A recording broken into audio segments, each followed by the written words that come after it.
At one point in time, if you needed to call the Enterprise, you did this.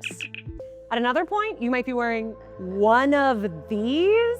We are about to explore communicator technology with me, Ashley Victoria Robinson, as we go inside the Roddenberry Archive.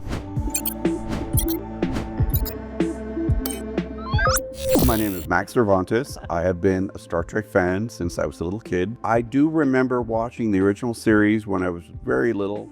Just vague memories of seeing like the Enterprise go swoosh by. I am wearing a replica of the wrist communicators from Star Trek the Motion Picture that I built for myself. Is it hand painted? It's hand painted. It's gorgeous. Can we first do a comparison? Sure. To your wrist communicator? Well, these are all 3 original wrist comms that were made for motion picture by Britt Price's crew, but you'll notice that they're made differently because these were never meant to be seen up close, okay? There's a pop rivet right here, and that pop rivet is so they could quickly attach the wristband to them. And they all have different letters on them, and that's because, again, they're only meant to be seen in the background. You're not meant to be shown in the close-up, and if they were, they would try and make them all be the same, but they weren't made to be seen in close-up. They're just meant to be there. You just see a little suggestion of them. When I made mine, though, I did have an original one of these to make it from, and you can see that mine is almost exactly the right 1:1 scale. Yeah. So even the profile shape is the same when you look at and compare them. Just gonna Vanna White. Yeah. And that's the difference. You know, when you build something for close-up work, you'd have all the right designs on all the painted on stuff. For hand props that are meant to be seen from a distance, these are perfectly fine. Behold the magnificence of the Roddenberry Archive. And we have some pretty sweet uniform sketches right on the top. Look at this. I love this. It's almost like a 50s throwback with all this baffles. I love retro future. Yes. Yeah. It makes me so happy. Yeah. This is cool too. I love her. I want to be her. She looks fabulous. I like the fact that they thought about the fact that they put the instrumentation on the chest facing up so they can look down and see it. You know? See, this is why you're the expert, because I was just like, that looks really cool. Yeah. I would have never considered and I'm thinking that. about how would you use it? How would you wear it? I wish we'd done the ascot. I really do. Bring it back in new future episodes. I love this one though of Spock. That's definitely Bob Fletcher's face for Spock that he would draw. I mean, all Spocks are gorgeous, but Nimoy was the most gorgeous, and he is the first. Very. And look at they were still thinking about doing the shoulder tabs, like what they did eventually ended up doing. Per scan, biorhythm. All the wearable tech. All the wearable. Yeah, there's the wrist communicator, like what I'm wearing. Yeah, it's like not unlike your own. Why would these people in this era where we're evolving out of the original series into Phase 2 be interested in wearable tech? Well, it makes a lot of sense if you think about it, because everybody should have a communicator. You know, and just like with here, the Biocomp, which was called the PERSCAN. PERSCAN stood for Personal Scanner. It was a biological scanner constantly reading your medical state, as well as it was a security device. If you don't have security to go to the bridge, doors won't open for you. That's part of its purpose. Its purpose was both a security device and it's constantly telling the ship's computer systems how you're feeling. Like, in case of a battle, if you get trapped behind bulkheads and they can't communicate you because for whatever reason the communicator's gone out, they can still tell, oh, if you're alive. Lieutenant so-and-so is trapped behind that bulkhead and he's still alive because of the wearables. Same thing with the communicator. If you get lost or somewhere, you can always call out for help. It's not dissimilar to the bioscanners that actual astronauts had from the beginning of the American space program. Getting back telemetry, back to ground control.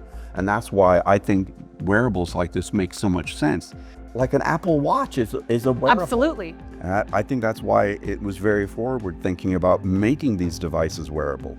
Why, for historical context, do we have this particular script on the table today? I'm assuming because this is the original Star Trek True In Thy Image script for the unmade TV series, which is what became motion picture. The TV series had already been planned, Star Trek II.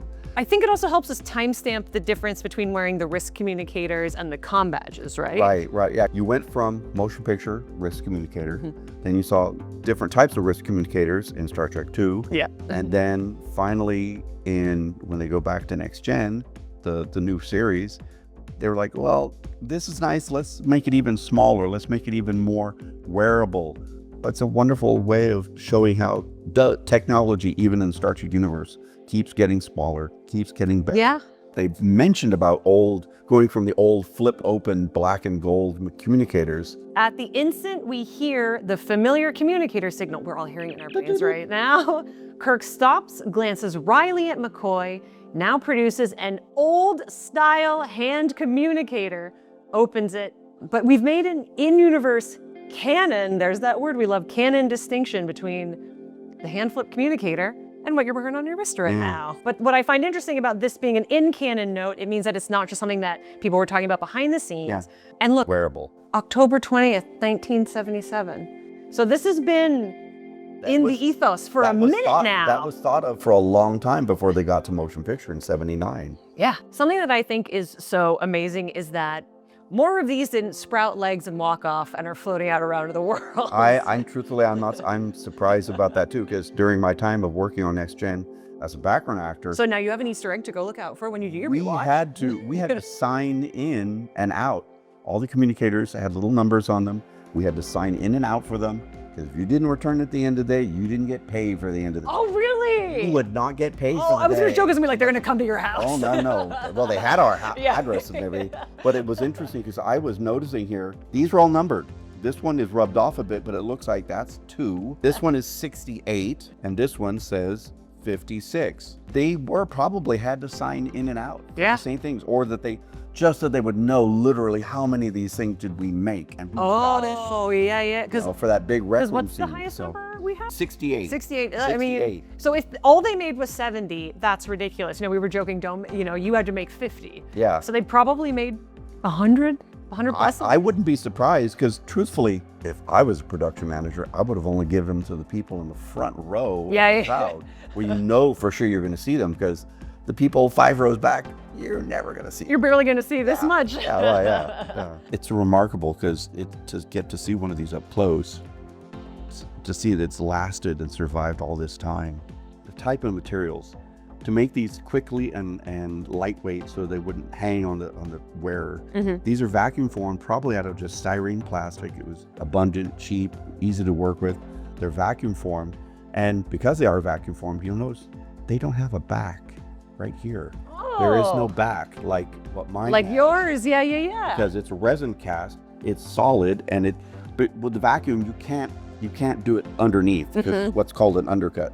And again, since it's only meant to be seen from a distance, you'll never see that. You'll Cheaper never and notice that. easier. Cheaper, faster, easier. Even to like this detail here, it's just a piece of Mylar tape.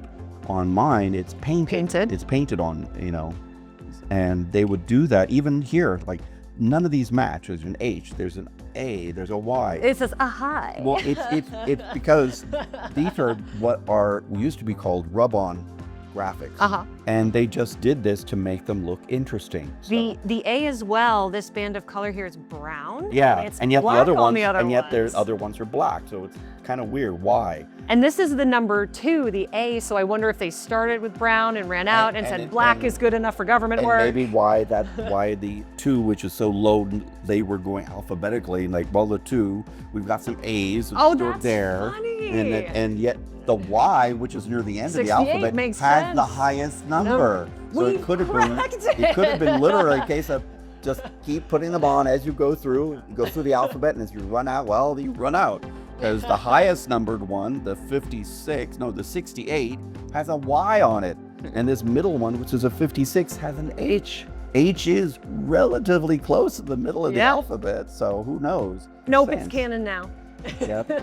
You can't argue with it. Max has solved it. Max, I've had the best time with you, but if you blow my brain one more time, I don't know if I'll physically recover it. So I want to say thank you so much for joining us today. And thank you so much for having me. Getting to talk about motion pictures is one of my favorite things. I just love that movie so much. I sincerely hope we get to do it again sometime. Thank you everyone for joining us here inside the Roddenberry Archive. If you want to see more cool things like this, more beautiful people like this, you have to hit that like button and subscribe and the little bell so you get the notifications of all the cool stuff that we have coming. I have been Ashley Victoria Robinson, and thank you for joining us inside the Roddenberry Archive.